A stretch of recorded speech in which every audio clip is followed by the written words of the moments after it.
तारीख थी 10 जून 2011।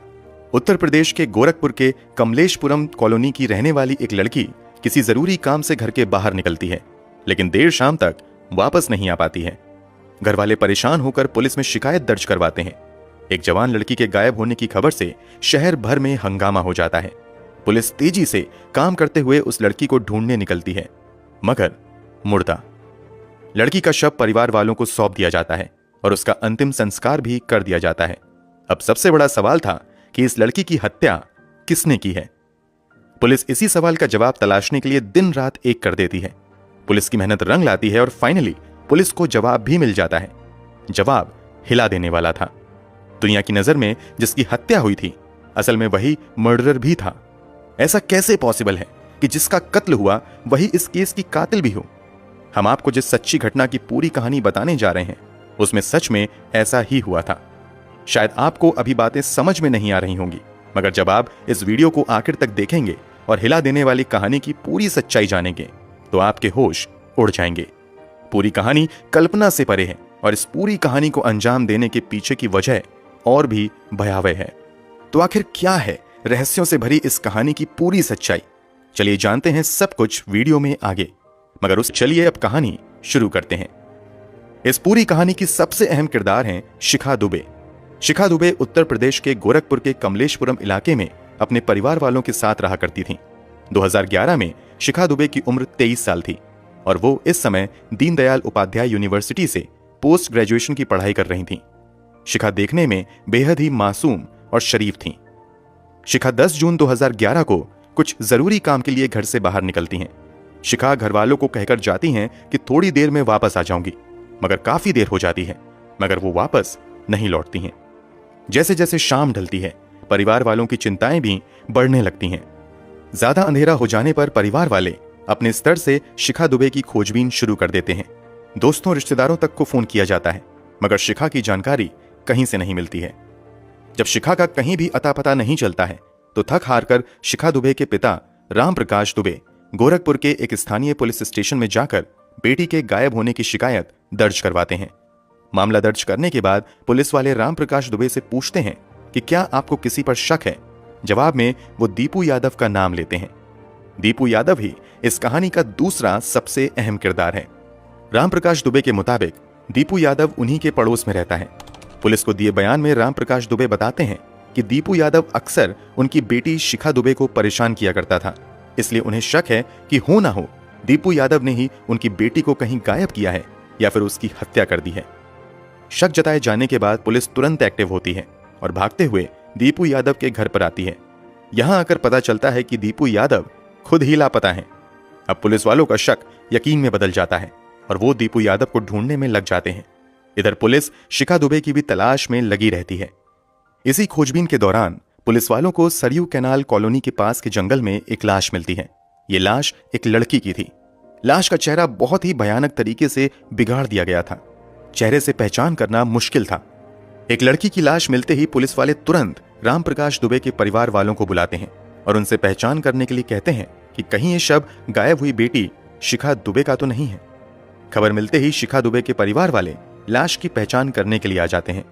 चूंकि चेहरा पूरी तरीके से बिगाड़ दिया गया था, इसलिए चेहरे से तो पहचानना असंभव था, लेकिन शरीर पर पहना हुआ कपड़ा, शव के आसपास बिखरे हुए सामान, पैरों में पहनी गई चप्पल, गले में मौजूद काला धागा तथा लड़की की कदकाठी चीख चीख कर इस बात की गवाही दे रही थी कि ये सामने मरी पड़ी हुई लड़की कोई और नहीं बल्कि शिखा दुबे हैं।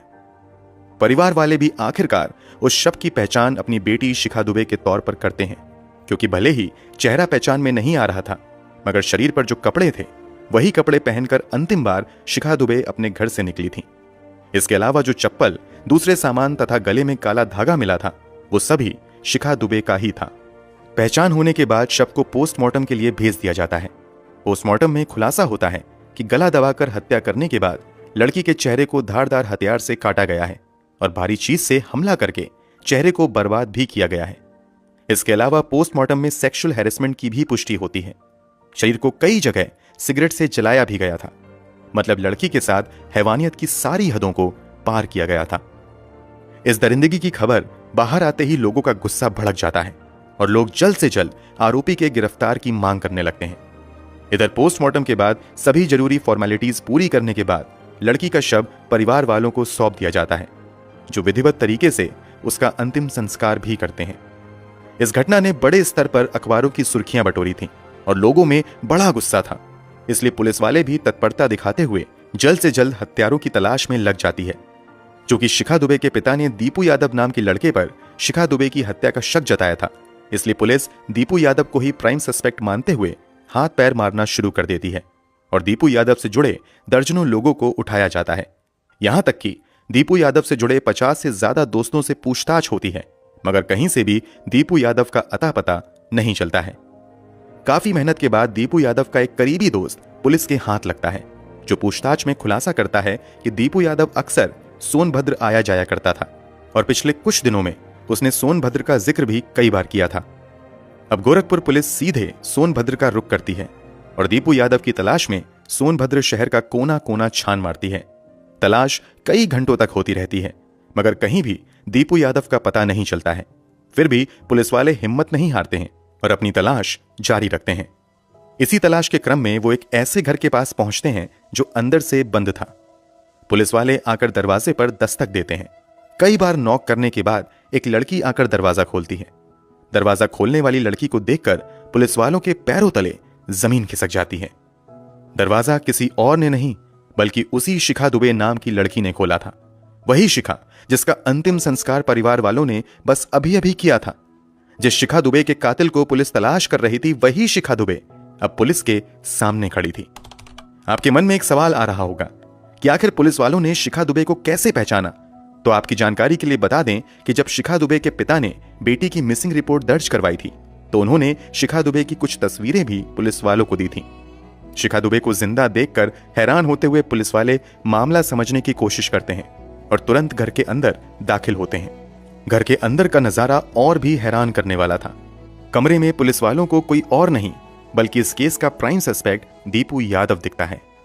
मतलब जिस लड़की शिखा दुबे की हत्या हुई थी, वो और जिस लड़के दीपू यादव पर हत्या का इल्जाम लगा था, वो दोनों एक ही घर में सोनभद्र में साथ रह रहे थे। यहां एक और बड़ा सवाल यह था कि जिस शिखा दुबे का कत्ल हुआ था, वो तो पुलिस को जिंदा मिल गई थी, तो अभी अभी परिवार वालों ने जिस लड़की को अपनी बेटी मानकर अंतिम संस्कार किया था, वो कौन थी? उसकी हत्या किसने की थी? अब पुलिस इन सभी सवालों का जवाब तलाशने में लग जाती है। इन सभी सवालों का सटीक जवाब कोई दे सकता था तो वो शिखा दुबे और दीपू यादव ही थे। इसलिए पुलिस वाले इन दोनों को सोनभद्र से गिरफ्तार करते हुए गोरखपुर लेकर आते हैं और यहां इन लोगों से पूछताछ का सिलसिला शुरू होता है। अब इस पूछताछ में हिला देने वाला खुलासा होता है। शिखा दुबे पूछताछ में खुलासा करती हैं कि दीपू यादव भी उसी के कॉलेज में पढ़ाई करता था और उसके घर के आसपास ही रहता था। कॉलेज में इन दोनों की मुलाकात होती है और देखते ही देखते शिखा दुबे तथा दीपू यादव एक दूसरे को पसंद करने लगते हैं। दोनों एक दूसरे के साथ जीने मरने की कस्में खाने लगते हैं। दुनिया की नजरों से बचकर दोनों एक दूसरे से मिलने भी लगते हैं। मगर इस प्यार की खबर आखिरकार शिखा दुबे के परिवार वालों को लग जाती है और वो शिखा दुबे पर कई तरह की पाबंदियां लगा देते हैं। इस कारण दीपू यादव और शिखा दुबे का मिलना जुलना बंद हो जाता है।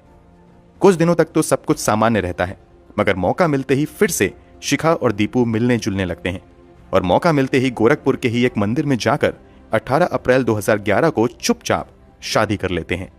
शादी करने के बाद दोनों इस बात की भनक किसी को नहीं लगने देते हैं और अपने अपने घर पर रहने लगते हैं।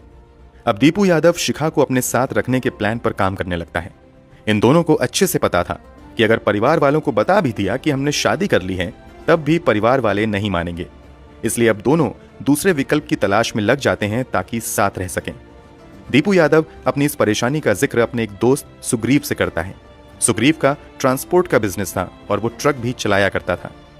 दीपू यादव की सारी बातें सुनने के बाद सुग्रीव इन दोनों को बताता है कि मैं एक ऐसी लड़की को जानता हूं जो देखने में काफी हद तक शिखा दुबे की तरह ही है। उसकी कद काठी और लंबाई भी पूरी तरह शिखा दुबे की है। अगर हम उसकी हत्या कर दें और हत्या करने के बाद उसे शिखा दुबे का कपड़ा पहना दें और उसका चेहरा बिगाड़ दें, तो लोग शिखा दुबे को मरा हुआ समझ लेंगे और फिर तुम दोनों किसी दूसरे शहर में जाकर बड़े आराम से रह सकते हो।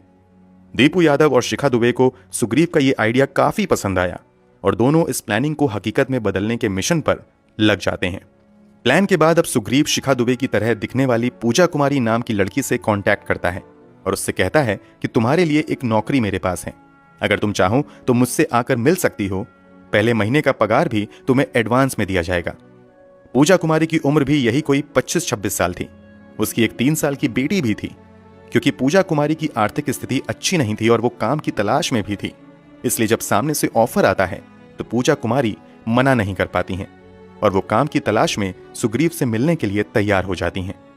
सुग्रीव तुरंत इस बात की जानकारी दीपू और शिखा को देता है और तय किया जाता है कि 10 जून को प्लानिंग को हकीकत में बदला जाएगा। प्लान के तहत सुग्रीव अपना ट्रक लेकर सोनभद्र से गोरखपुर के लिए निकल जाता है ताकि वो पूजा को अपने साथ ला सके।